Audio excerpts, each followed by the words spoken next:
Has that popped up your end to say the recording has started, Julia?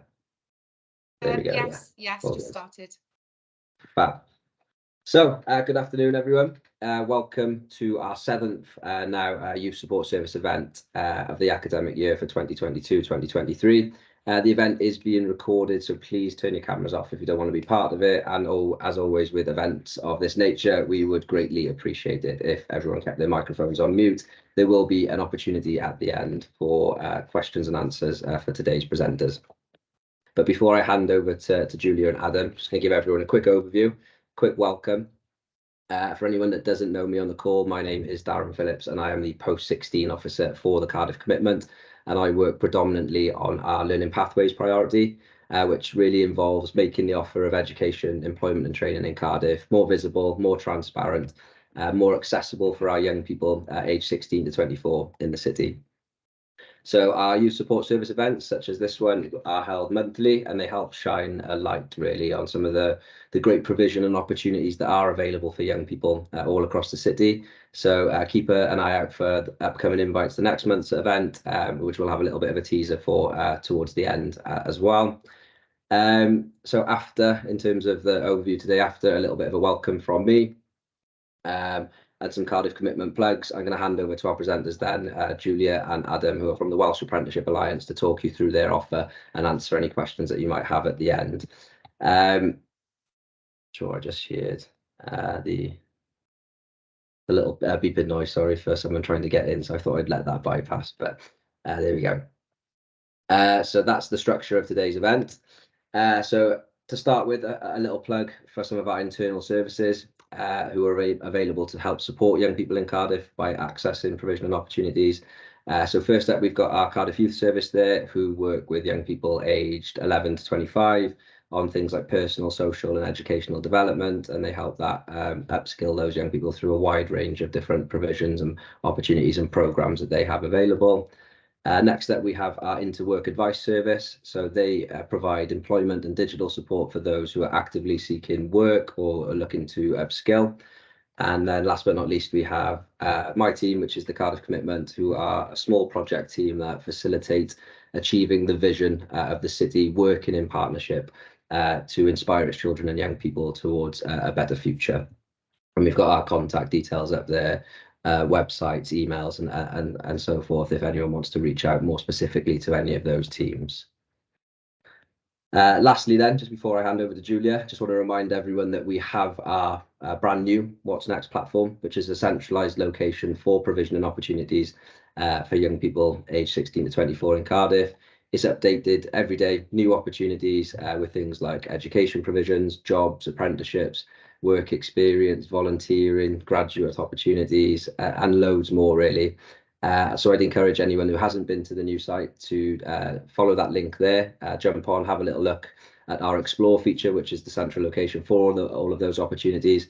And we've also just launched a career pathways element to the website, which is really, really good as well. So feel free to jump on and have a little look at that. I'll drop the link in the chat as Julia and Adam get started, but that's just sort of a central place, like I said, for more provision and opportunities that you can look for sort of post-event as we go through. So just going to hand over to Adam and Julia now to sort of talk you through their offer. There you go, guys. Oh, thank you ever so much, Darren, and thank you for allowing us to have the time this afternoon. So my name is Julia and I'm the manager of the Welsh Apprenticeship Alliance. We were founded in 2012 and the Alliance is made up of the Welsh Government, the Institution of Civil Engineers and Arcadis. So we facilitate the programme on behalf of the Welsh Government. We also have the RICS joining us this year as well as part of the board. Could I have the first slide, please, Darren? Thank you. So Adam, my colleague, he looks after the recruitment side of things. So a little bit later on in the presentation, Adam will have a little chat with you about some key dates that we've got coming up this year. So we facilitate the employment of young people. So there is no upper age limit now in Wales. So anybody over the age of 16 who would like to embark on a professional apprenticeship. So the apprenticeships that we run is civil engineering and quantity surveying. We can take them on at a BTEC level 3 a HNC level 4 or HND, so we can take them on at any time of their journey. So if some of them are in college now, or even in school doing construction at GCSE and would like to then go on to the BTEC, we will take them on. We do expect a minimum of 5 GCSEs, and they need to be graded A to C, and that's in maths, English and science.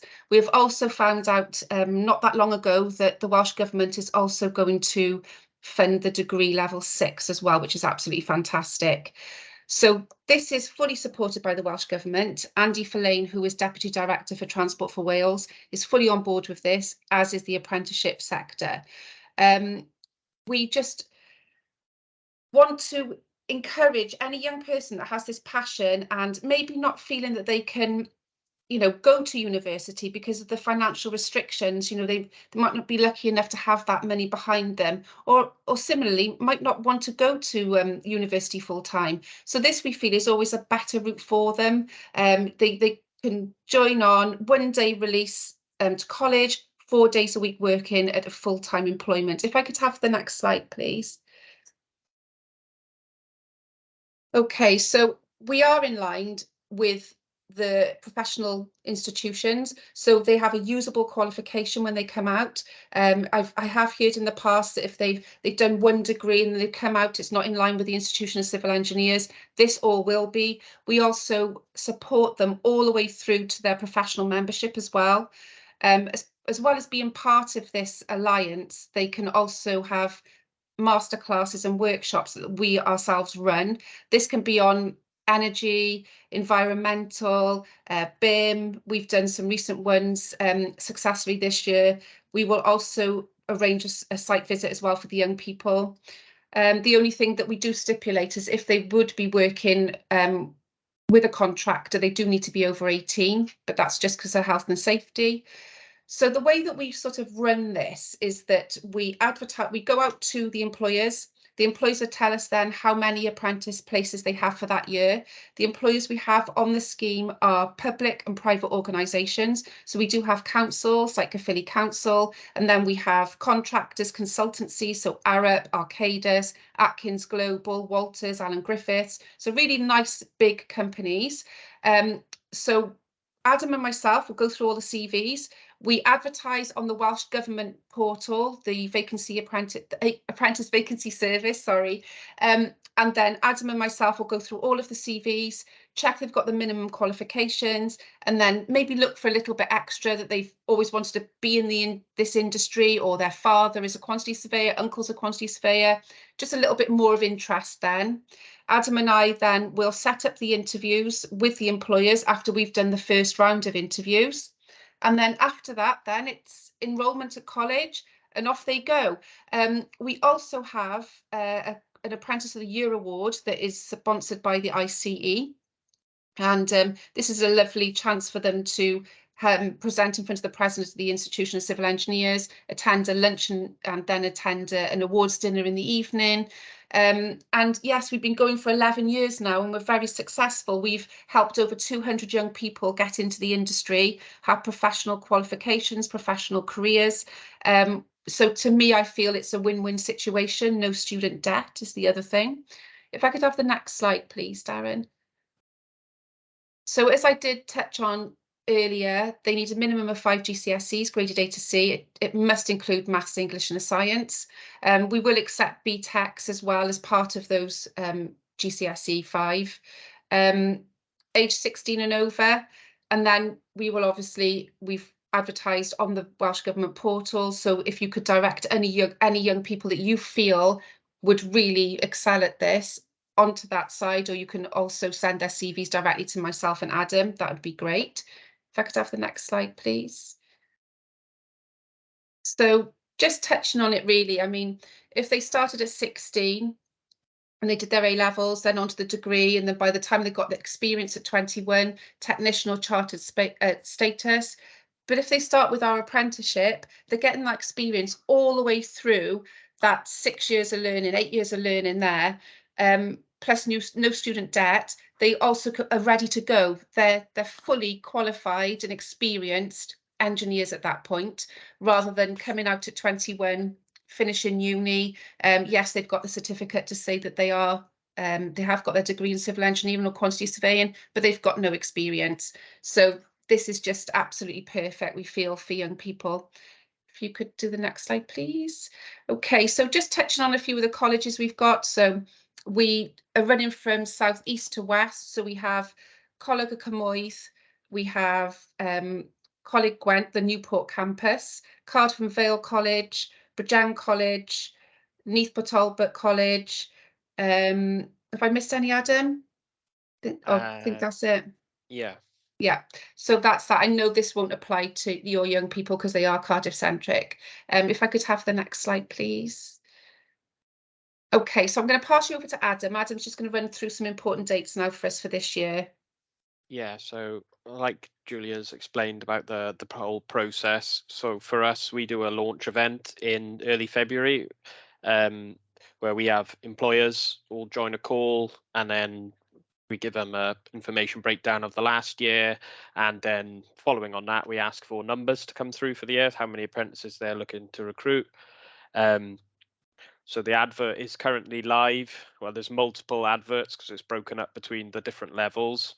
Currently, I'll send the links to Darren afterwards that can be shared around so people can just find the links that work best for certain candidates. But so that advert, the advert is currently live till the 19th of next month, 19th of May, when it'll close, and me and Julia will do the sift of the CVs to then progress to the first round of interviews. So the first round of interviews with Julia and myself and possibly another colleague at Arcadis will be through the whole first month of June. Probably a lot of interviews every day, so it'll be a long process. But then once we finished our first round of interviews, we'll move on to the month of July. So around the 10th of July, we're going to organise the people who were successful from the first round of interviews for an interview with their employers. And then if they're successful with an employer, then they would be looking to start their role with them the end of August or early September to fit alongside the first weeks of the college enrolment. And yeah, thanks, Adam. I just wanted to share with you just a couple of success stories, really, just to see how much of a difference it does make to young people. So we had in our 2012 cohort, Judith Alcock. So she was actually working as a beautician at the time, just qualified from college. She was a single mum. She was a little bit older, so she was 19. She decided she wanted to become a quantity surveyor, so she applied for our scheme through the A465 Heads of the Valleys. She was very successful and started her working career with Costain. After Costain, she went to Balfour Beatty, where she has now been promoted to senior quantity surveyor and actually leads a team for herself. The other young man, Anthony Ramsey, he was taken on also in 2012. He just returned from Uganda in Africa, where he was building dormitories for local children. He felt that his only way really was to become a bricklayer because he didn't think that he could ever get to university. He found out about our scheme, he applied, he was successful. He's finished his degree in his RICS accredited degree in quantity surveying and commercial management. He also became a CITB ambassador. He completed various training courses, and he also won the highly commended Most Promising Apprentice for Seeker.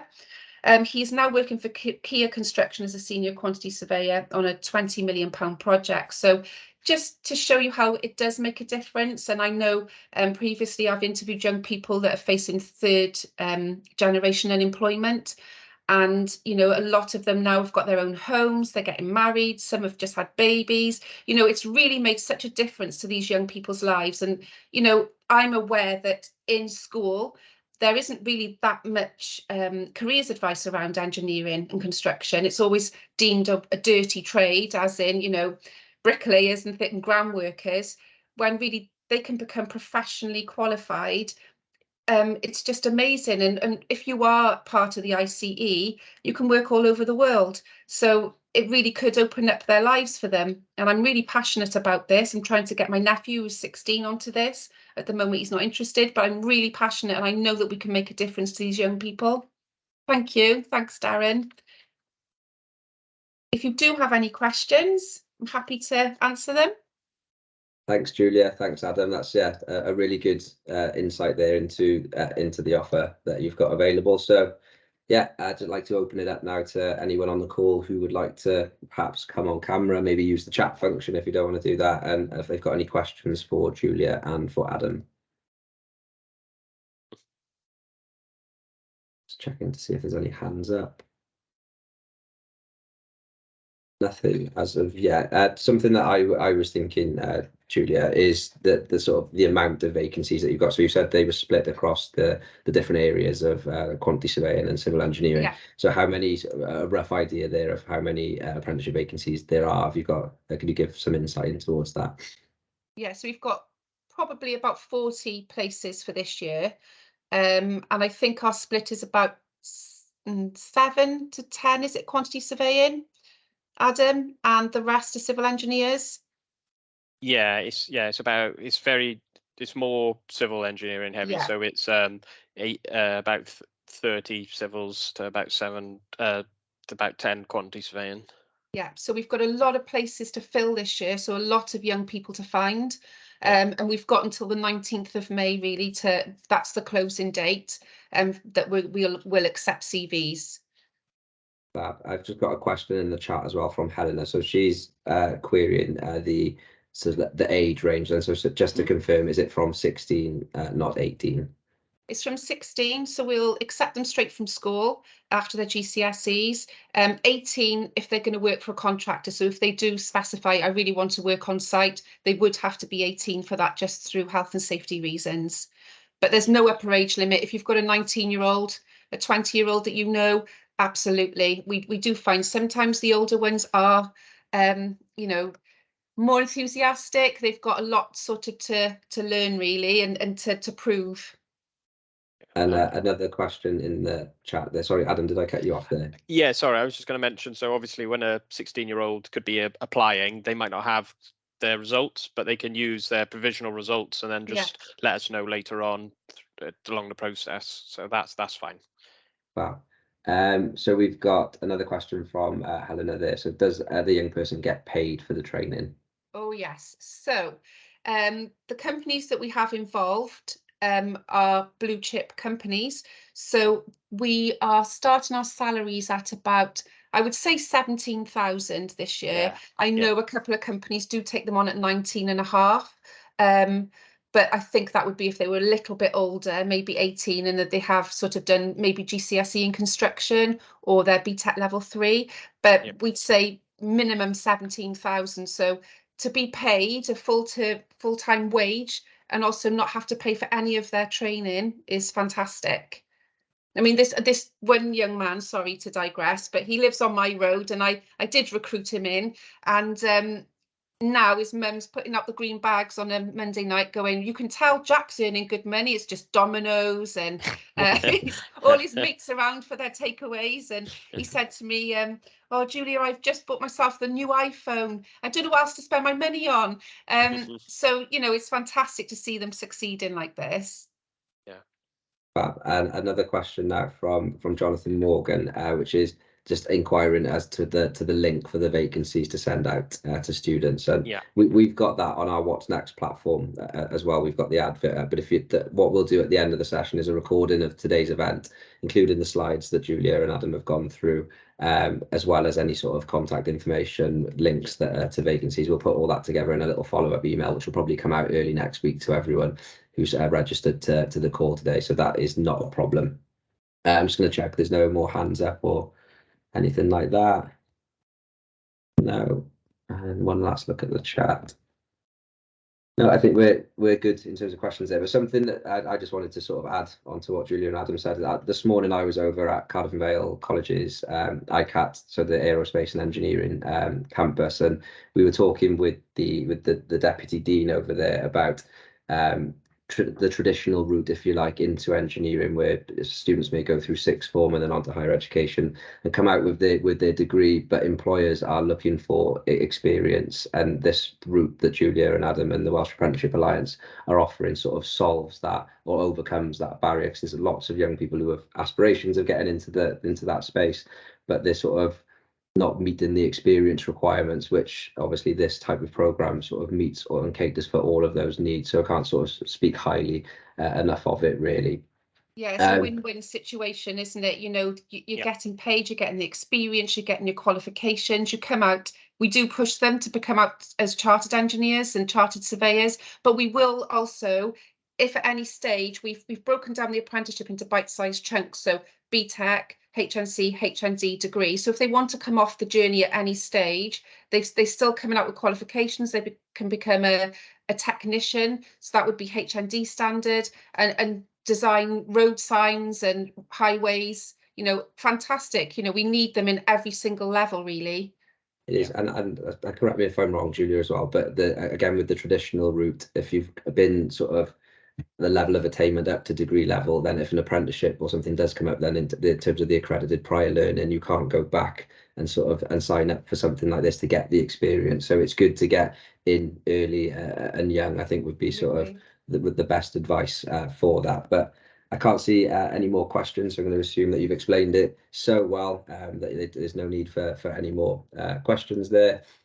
So just to finish up then, next month's event will take place on the 17th of May, and it says to be confirmed. I'm waiting on the fire service, and we're potentially going to be presenting their offer on their Reflect programme, which more details will come out with in terms of the invite ready for that next month shortly, but it will be at 11 AM till 11:30 AM. So a little bit of an insight as to next month's event. And again, just to finish up, for anyone that's interested in the sort of wider work that the Cardiff Commitment carry out, we've got our handles for our socials on there and our website. So if you want to keep in line with all things Cardiff Commitment, feel free to give us a like, a follow, a share, all that sort of social media stuff.